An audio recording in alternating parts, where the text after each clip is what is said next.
yakin juga kagak menjago amanah sumpah sati Bukit Marapalam.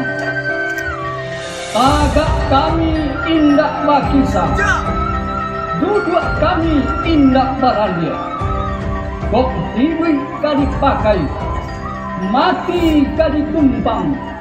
Kami paci arek dangam taguah, nang tabuah takabe arek dalam cipua.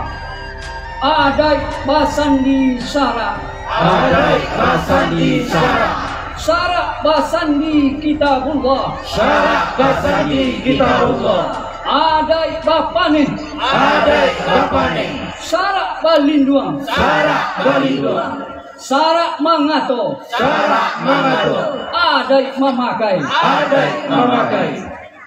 Satitik bapantang hilang, sabari bapantang luto.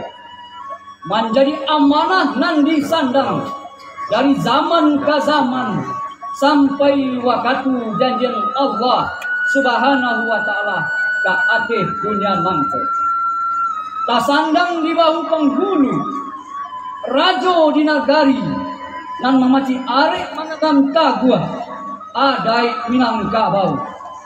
Dalam timbangan cari pandai, di lingkung restu bundok kanduang, di bawah bimbingan alim ulama, nan bapagang taguah kapado, ajaran ahlus sunnah wal jamaah, warisan Rasulullah sallallahu alaihi wasallam. Barang siapa nama longgar sumpah kok, dimakan besok kami jati dunia. Ka ateh indah ba pucua, ka bawah indah ba ure, di tengah-tengah digiriak kumbang, di akhirnya dikutua kalam Allah. Katiko itulah diadokan makan basamo, dibantai saikua kabau, dagingnya dilapah, darahnya dicacah. Dipatuhilah dengan doa oleh salah seorang alim ulama. Disitulah ditetapkan sumpah sati Bukit Marapalam. Siapa yang melanggar kebulatan tekad ini dimakan besok kawin. KAT indak mapucu, kabawa indak baule, di tengah-tengah digirek kumbang, di akhirat dikutuk kalam Allah. Pepatah ini yang berbunyi adat basan di sara, sara basan di kitabullah, adat bapani, sara balin doang, alam takabang jadi guru.